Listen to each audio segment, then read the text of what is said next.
Good. So I don't have any injuries to update you on. We're all doing well there. So everybody practiced yesterday, and looks like we'll do the same today. With that, time is yours here. Coach, Legerius told us last night. Stand by. Please raise your hand if you have a question, okay? Coach, Legerius told us last night he had cleared the concussion protocol. How is he feeling at this point, and how important is it to have him back in the secondary? Yeah, it's great to have him back. He did get out of the protocol there and pass it, and is doing well. So he'll be back at working. Andy, we all remember the last time you were in the Super Bowl. You didn't have most of your starting offensive line, but that was obviously what dictated the game with Patrick running for like 500 yards behind the line of scrimmage. Can you just revisit that offseason, how you rebuilt it to these 4 new starters that you have, and how important that rebuilding of the offensive line has been to you getting here now? Yeah, so the offensive line has done a nice job. We actually have a couple of the guys still remaining from that team, and then we've added a few in. Brett Veach made that one of his projects after that Super Bowl and did a nice job of bringing in the new guys. They fit in well and done well. Coach Reid, obviously it's been a long time since you've been back in Arizona. I know you were offensive line coach up at NAU. How has Arizona changed since you've been here, and how does it feel to be back in the Super Bowl here? Yeah, so I stop by periodically because my wife's family is from here. And so we drop in every now and again, and the valley has grown. I still remember driving from Los Angeles, and I-10 stopped out by where the stadium is, and you get off and drive through a bunch of fields there and to get to Glendale, and it's grown. I mean, it's grown and grown and grown. Tribute to the politicians in the city that have done a nice job putting it together. And then obviously with Super Bowl events, I get 2 weeks between the game, but with the momentum you guys have had, do you feel like you'd like to just play 1 week after the championship game, keep the momentum going? No, I mean, I think it's good to get the rest in, heal the guys up that were banged up a little bit, and then there's a lot that goes into it. There's a lot of prep, this type of thing, and the tickets and all of that stuff that the guys have to deal with. So taking a couple of days to get that knocked out, I think is a good thing, and then you're able to prep and get yourself going and try to put out the best product you can. Coach, you mentioned some of the players had practiced yesterday. Kadarius Toney, Juju Smith-Schuster, how they look so far, and then what are you anticipating for them leading up to this game? Yeah, they practiced yesterday. They'll go again today. They look good, and then we'll see how it goes the rest of the week. I mean, this is today will be an easy day, and then we've got three days that are a little tougher. We'll just see where they're at. Yesterday we were able to put the pads on and go in pads and get some work done there. The guys hadn't had them on for a week, so. Hey, Coach, can you put into words what Isaiah Pacheco has meant to this team, maybe not even just from an on-the-field standpoint, but his young energy, attitude on what's primarily a veteran team, what he's brought to you guys? Yeah, I tell you that, what you just said. He's got a tremendous amount of energy, loves to play the game. He's smart. We asked the running backs to do quite a bit in the run game and the pass game and protections.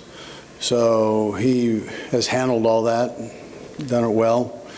But most of all, he is that energizer bunny guy. I mean, he's got endless energy, and you see it when he's on the field playing. You see it at practice. That's who he is. Coach, to your left. Hi, Coach.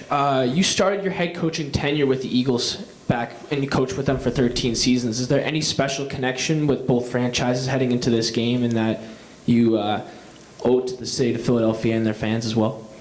Yeah, listen, I had 14 great years there. I loved every minute of it. It's a great organization. I still am close with the people there. It was great to see the kids that we had drafted that are now these veteran players, all pro players, and on that team. I had a chance to give him a hug last night, and now we go our separate ways and we get ready to play. So it's but I'm proud of them for what they've done. Proud of Howie Roseman for what he's done. He's done a great job of retooling that team a couple different times, and that's not an easy thing to do. And he probably doesn't get enough credit for that. Coach, right over here. Hey, Andy, Right, Adam? with regarding Clyde, you expecting him to be up Sunday? And if so, what are your expectations for him if he does have to play? Yeah, we'll practice him this week and just see where we're at. Jones has done a good job for us too, so we'll just see how that all works out. But it's good to have him back for sure. Coach, with Mahomes, I know he battled through the high ankle in the AFC title, looked pretty good, pulled up the one time. What has the training staff meant for his recovery, and how close is he to 100% now? Yeah, so I wouldn't tell you he's 100%, but the training staff works with him endlessly. I guess it'd be a tribute to both of them for Pat coming back for more and for those guys cranking on him. So Julie spent most of the time with him, rehabbing him, and we've got all the latest, greatest stuff to use technology-wise. So he's used it all and has been able to make these jumps here where he can actually function and play in a game, which is pretty remarkable. Andy, back over here. Back to your Eagles connection. Can you appreciate the irony that it's the Eagles that are standing in the way of this team getting another Super Bowl win? Yeah, I mean, I guess initially you feel that or sense that or see it. You're living it. I think it's a great thing for the Eagles. I think it's great for the Chiefs to be in this position. Once you get through all that, now it's the teams playing each other, and it doesn't really matter the uniform. Once the game gets going, it's football. Who's got the better team, better players, better coaches, and who gets a break here or there. All those things that normally happen in a football game takes place. So you kind of blank all the other stuff out. Not too worried about that. You don't let it get in the way of your preparation. You try to maximize your preparation as you go forward here. So, yeah, but initially, I mean, that's quite a deal. It's a great storyline for you guys, and I mean, with the Kelsey brothers, they'll give you more. So. Coach Spag shared with us that he journals and has kept notes of the things that he's experienced through these Super Bowls, and he's been reflecting more on almost the mistakes he's made, the things that he did wrong during a Super Bowl week. For you, is there any one thing that you perhaps did wrong in the years past that maybe you want to do different, whether that means you individually or as a team? Yeah, so I really do that every game, and not that I share it here, but I mean, I would tell you that every game you're very self-critical, and you try to make sure that you don't repeat the same mistakes twice, especially in this business. You get fired real quick if you're doing that. So, I mean, it's no different for the Super Bowl games. Yeah, there are things you come out and you probably wish you could have done better. Even the one, the one that we won, there were things I felt, you know what, we could do this better than we did. But I can give you one for your thing. We can't have as many penalties as we did the last one. So, that's for sure. Coach, right here. Andy, you've relied heavily this year on rookie DBs. You have, of course, Cook as a safety, also the three corners who have played more and more as the year has gone on. What have you seen in their progression that's allowed them to be as competent as they've been and as quickly as they've been? Yeah, well, they're willing guys to try things. It's one thing when you have a player that you're coaching and he tries it in practice, but he's not willing to try it in a game. So these guys are very gifted athletes, very talented to start with. And then what you're just trying to do as a coach is give them one more thing to make them greater than what they are, or potentially greater than what they are with the young guys. So these kids have been willing to listen to David and Donald and what they're teaching, Spags, and learning his scheme. So my hat goes off to them. They're good kids. They work hard. They want to be good. And every week they've gotten a little bit better, which is, again, a tribute to their work ethic. Yeah, right here, Coach Reid. How you doing? I'm doing great. How are you doing? Doing pretty good. Yeah, I know you are. Yeah, could you discuss, moving on from Tyreek Hill and the revamping of your wide receiving core with Marquez, Juju, and Sky Moore Yeah, you bet. and other guys? Yeah. So listen, nobody's happier for Tyreek than I am. I mean, he made a lot of money and he gained a lot of yards. I mean, he had a great year. So, Pro Bowl player, All-Pro player. But on the other hand, I'm proud of our guys for the job that they've done. We had a lot of new faces in there, with the exception of McCole. Most of the guys were new guys, and I thought they stepped up. I was really proud of the way Pat and Kels brought the guys into the mix and welcomed them in, and then worked with them and helped teach them. And so and listen, Pat Mahomes is a pretty good quarterback, so we didn't lose Pat Mahomes. That was a good thing. He makes those guys look good in a lot of ways, and they help make him look good too. So it's a good relationship. Coach, over here on the side. Yep. Andy, what made Juju Smith-Schuster an attractive option for you guys, and what has he brought specifically to the Chiefs? Yeah, so I love Juju. Great personality. So that we like that addition that way. But he also complements Kelsey. He has that ability to feel in space openings, and Patrick trusts that. He's sure-handed. He's great after the catch. He's tough to bring down, and he's smart. I mean, he picked all this stuff up and he did it well. So, got the confidence of the quarterback. That takes a lot.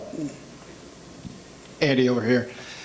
Last season, right before you played Philadelphia in the regular season, you had a little bit of a health scare, but you always mentioned over and over how the players kind of helped you through that. How the youthful exuberance of the players that you have now, especially a guy like Patrick and some of the other guys, helped you to get to a point where you're still wanting to coach for the next maybe 4 or 5 years down the road?